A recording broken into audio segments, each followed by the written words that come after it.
Thank you. It's great to be here, and I want to thank the Bridgeport Regional Business Council for hosting today's event. I especially want to give thanks to the three special people who were in that video: Brandon Hall, Monica Jackson, and Marshawn Coleman. Would you please give them another big round of applause?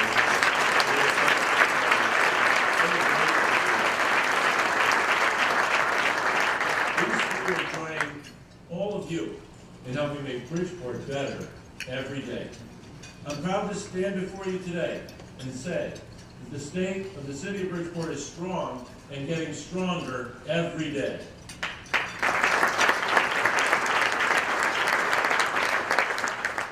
And as the chief executive of our city, I'm focused on making smart investments for the future.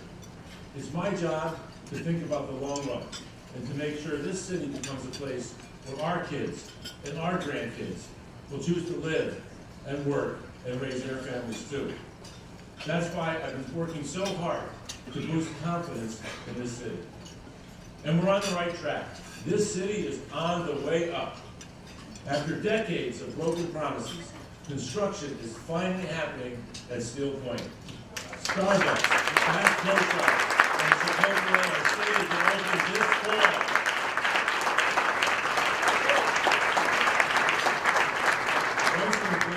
This 52-acre peninsula and surrounding properties on Long Island Sound will be home to 1,400 apartments, retail, hotels, grocery store, and much more. It will create thousands of jobs, and tens of millions of dollars will be added to our tax rolls. There'll be many more exciting announcements regarding Steel Point in the next few months. A short walk away from Steel Point is our improving downtown. It's home to hundreds of apartments, several new businesses, and a wealth of companies that are choosing to move back to the heart of our city. Fletcher Thompson, an architectural firm founded in Bridgeport over 100 years ago, sadly left our city in 2002. But after seeing the progress that we're making today, they've moved back to Bridgeport and brought 60 jobs back to downtown Bridgeport. Thank you, Fletcher Thompson.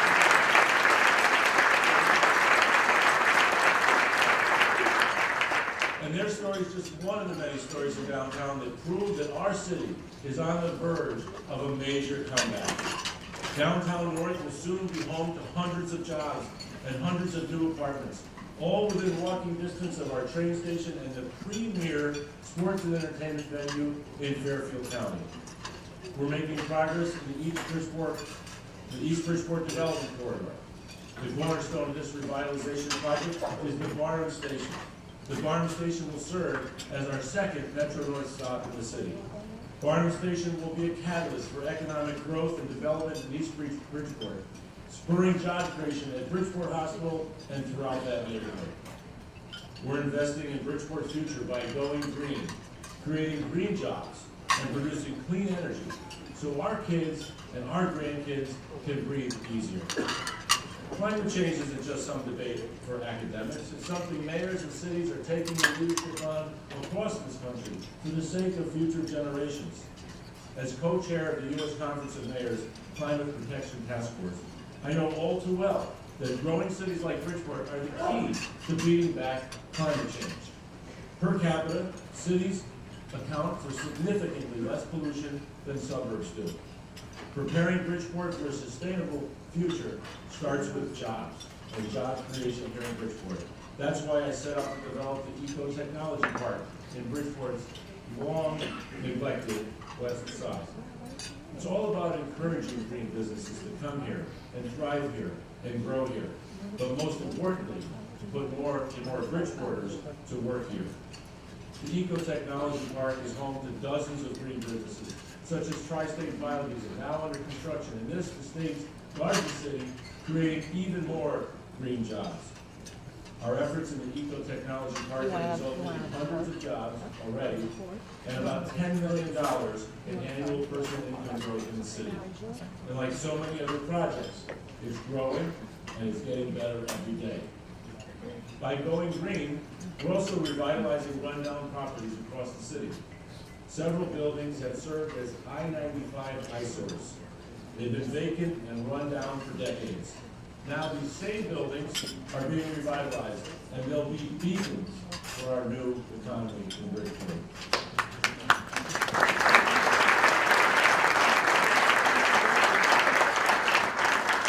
One project is being driven by U-Haul, which involves restoring a beat-up old industrial building. Once U-Haul's revitalization efforts are complete, this building and its neighbors will serve as home to hundreds of new jobs. Another project led by Gary Flacco involves converting an old industrial complex off of Cherry Street into hundreds of apartments, a grocery store, and a new school. We're also leading the nation in the production of clean energy. We're home to North America's largest fuel cell. It powers 15,000 homes with clean energy. Soon, we'll be home to thousands of solar panels and another fuel cell atop our old and unused and unproductive landfill.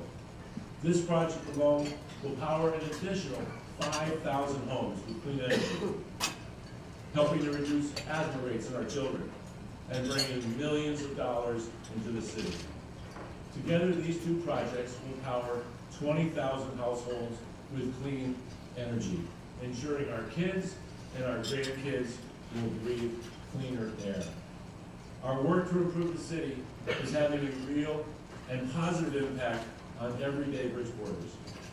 As the Wall Street Journal reported just last year, Park City native George Garcia, who is now our Public Works Director, spent Father's Day in 1996 at Seaside Park with his family. That afternoon, he looked across Long Island Sound at the harbor, and he saw the bridge to Pleasure Beach, a place where so many of his fond childhood memories were created, burning down. For nearly 2 decades, George and his family couldn't get out to Pleasure Beach. Last summer, the wait was over. His family joined more than 25,000 people who visited that barrier island last year, and we're looking forward to another successful summer at Pleasure Beach. I invite each and every one of you and your families to come out and see it. It's a little bit of Nantucket right here in Bridgeport.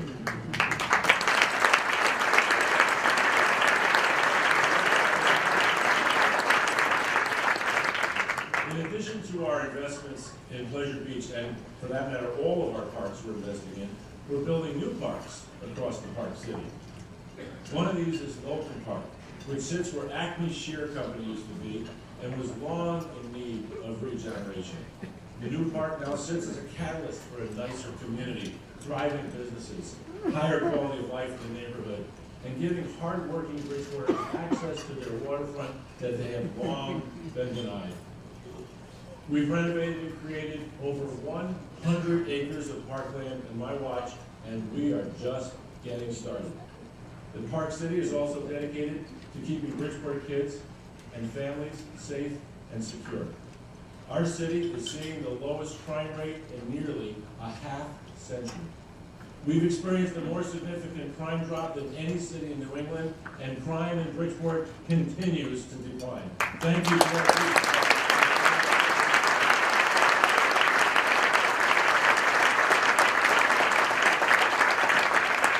There are many reasons for this, including our work with the reentry community, which is aimed at helping make sure people are set up for success after serving time. In partnership with Project Longevity, the Workplace, and John Santos with the Knights of Malta, we're ensuring that jobs are there for those reentering our community. We also have the most diverse police department in the state, but I believe our police force must be even more representative of our community. Those efforts are critical to ensuring our police department and our community are working together as one. We've launched a major police recruiting effort. We're incentivizing Bridgeport residents to join this proud force to help make our city even safer. I'm committed to making sure our police department is even more representative of our community. In addition to keeping them safe, we're preparing Bridgeport kids to compete for the jobs of tomorrow, and we're starting early. When it comes to early childhood education, the research is clear. If kids aren't reading at grade level by 3rd grade, they are much less likely to graduate high school. Over the past year, we have added more than 360 new pre-K seats in Bridgeport. That's more than any Connecticut city. With these new seats, we're giving more than 3,800 kids in Bridgeport a fair shot at a better future. And soon, Bridgeport will become the first city in Connecticut to offer universal pre-K.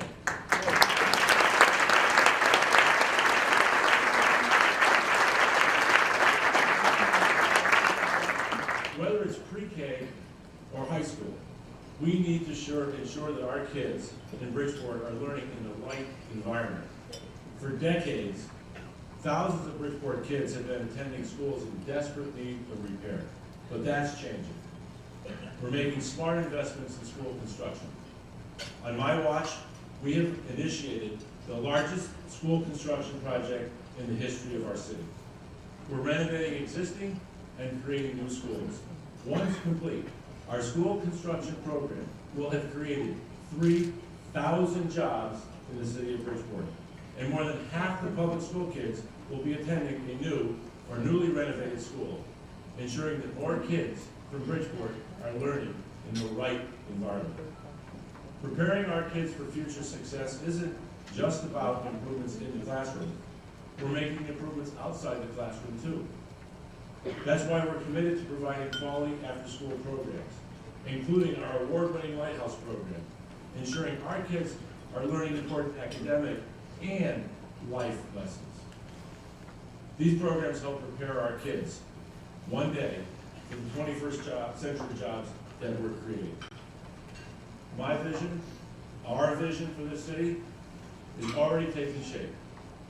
For example, today you can stand on white sandy beaches at Pleasure Beach and look out across the water to Steel Point, and you can see development finally happening. And there are new and improved views like this across the city, and many more to come. Right now in Bridgeport, we're creating jobs. We're growing businesses. We're adding millions of dollars to our tax rolls. We're producing clean energy. We're making sure our kids can breathe cleaner air. We're making sure that our streets are safe and our community is more secure. And we are making sure that our kids are learning in the right environment. Together, we've accomplished a lot. And there is so much more to come. But one thing is clear. Bridgeport is getting better every day. Together, we're making it happen. Let's keep it going. Thank you.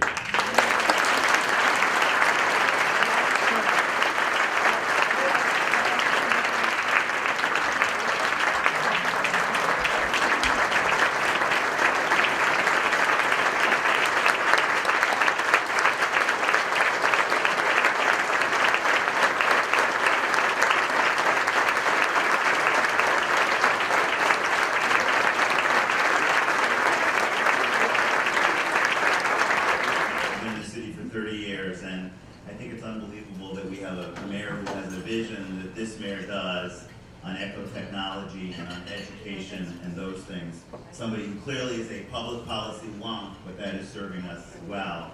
I'd also like to suggest on behalf of the business community that we are very happy to be in the collaborative environment that we have. We have a mayor who collaborates with the Business Council, who collaborates with state agencies and with the governor's office. The tremendous change in the way the city of Bridgeport is received at the state of Connecticut, and all the projects that are happening here as a public-private partnership, which is unique. And I think the last thing that we all need to acknowledge, and we want to definitely thank the mayor for, is, you know, this city has lived under a cloud for many years, and I don't think that any of us think there's a cloud over this city anymore. And we need to give a big round of applause